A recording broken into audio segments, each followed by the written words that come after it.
Cake কাটা হচ্ছে।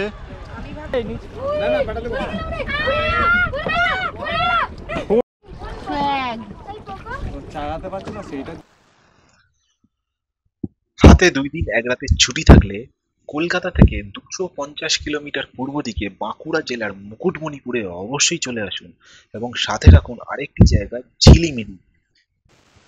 একদম প্রথমে চলে যাব মুকুটমণিপুর, মুকুটমণিপুর থেকে সোজা ঝিলিমিলি। মুকুটমণিপুর ও ঝিলিমিলি নিয়েই আজকের এই প্রসঙ্গে ভিডিও, শেষ না হওয়া পর্যন্ত দেখতে থাকুন।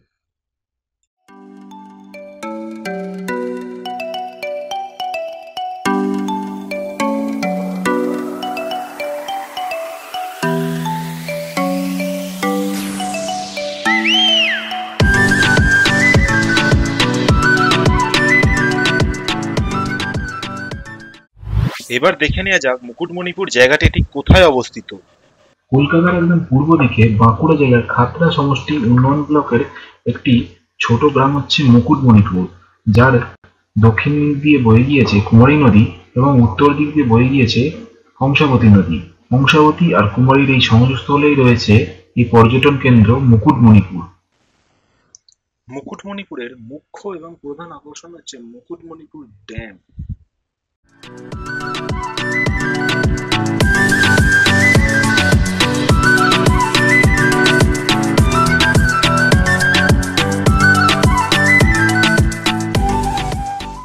এবারে দেখে নেওয়া যাক কিভাবে আসবেন।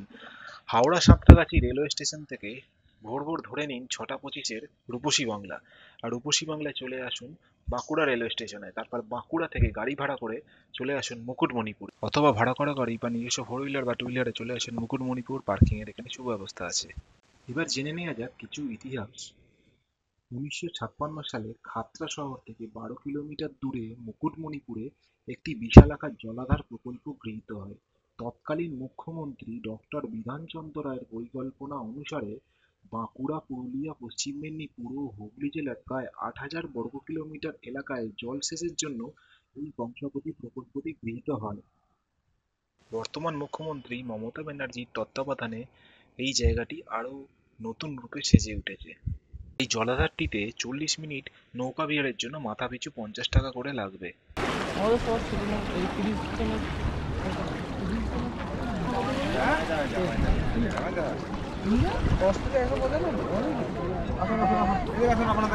আরে নিচে বসো না, নিচে পড়বে না। আরে বস না, এই ঢুকে গেলাম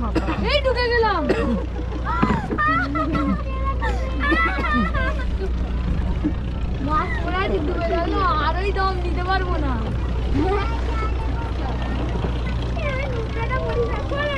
কি নোংরা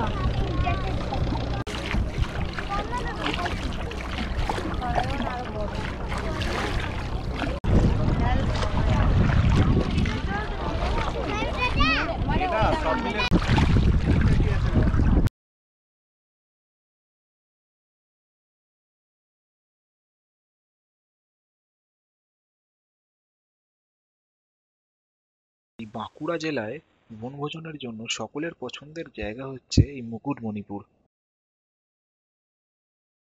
কিসের সন্দেশ? মুগের ডালের সন্দেশ পাবো। আর এটা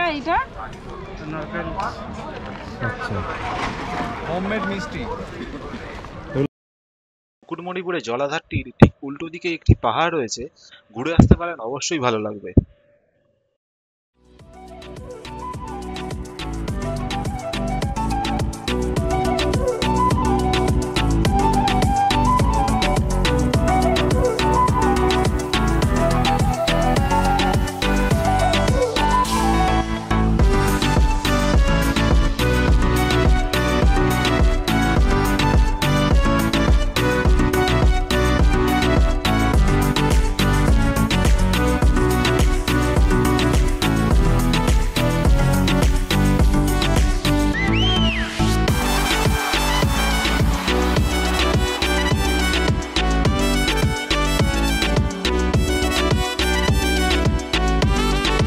Yes.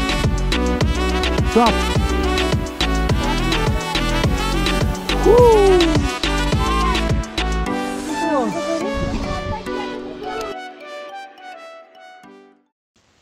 এবার মুকুটমণিপুর থেকে ঠিক 15 কিলোমিটার দূরে পশ্চিমবঙ্গের বাঁকুড়া জেলার রানীবাঁধ সমষ্টি উন্নয়ন ব্লকের একটি ছোট গ্রাম ঝিলিমিলির উদ্দেশ্যে আমরা রওনা দেব। আর এই মুকুটমণিপুর থেকে ঝিলিমিলি যাওয়ার পথে পথের দুধারে অরণ্যের নয়নাভিরাম দৃশ্যকে কখনো উপেক্ষা করা যায় না। জঙ্গলের নির্জনতা উপভোগ করতে গেলে অবশ্যই চলে আসুন রিমিল গেস্ট হাউসে। এখানকার মনোরমা শান্ত পরিবেশকে কখনো উপেক্ষা করা যায় না। আর এই রিমিল গেস্ট হাউসের মূল আকর্ষণ হচ্ছে এখানকার গাছ বাড়িগুলো। সো আমরা এখন আছি ঝিলিমিলিতে। মুকুটমণিপুর থেকে সিধা চলে এসেছি ঝিলিমিলিতে। ঝিলিমিলির একটু প্রাকৃতিক দৃশ্য এখানেই উপভোগ করব। আমরা নাকি শুনেছি এখানে ট্রি হাউস আছে, চলুন দেখে দেখা যাক। Let's see. এইদিকে সন্ধ্যে তো অলরেডি হয়েই গেছে, আর অন্ধকার নামার পালা। আর এদিকে চাঁদ তো অলরেডি উঠে বসেই আছেন।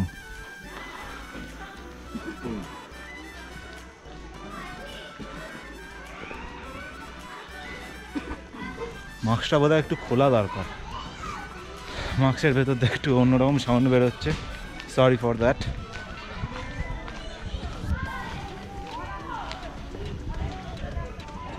Wow, it's beautiful.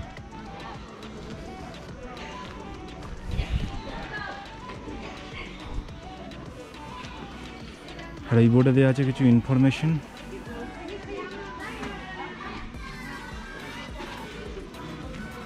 অযোধ্যা পাহাড়, ব্রুডি লেক, ঘাটশিলা, দলমা অভয়ারণ্য, কনক দুর্গা মন্দির, এদিকে আছে মুকুটমণিপুর, তালবেড়া লেক, ঝিলিমিলি সুলতান, খানারানী লেক, হ্যাঁ, গুর রাসিনী পাহাড়। এদিকে এগোনো যাক। এই ঘরগুলো খুব অসাধারণ।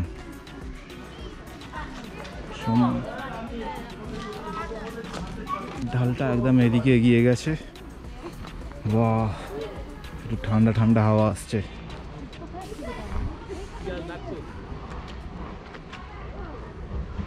এই দিকটা একদম ঢালু, ওই দিকে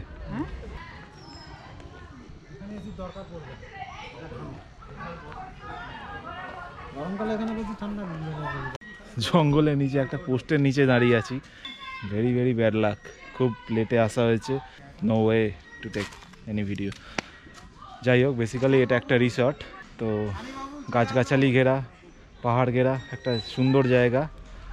তো শীতের মরশুমে এই জায়গাগুলো একবার তো আসা উচিত। একটা সুন্দর শীতকালীন আবহাওয়া পাওয়া যাবে, আর সাথে ক্যাম্প ফায়ার, সঙ্গে একটু হালকা অ্যাকুস্টিক গান ফান বাজাতে জানলে তো পুরো ব্যাপারটা পুরো জমে যাবে। So you have to visit here.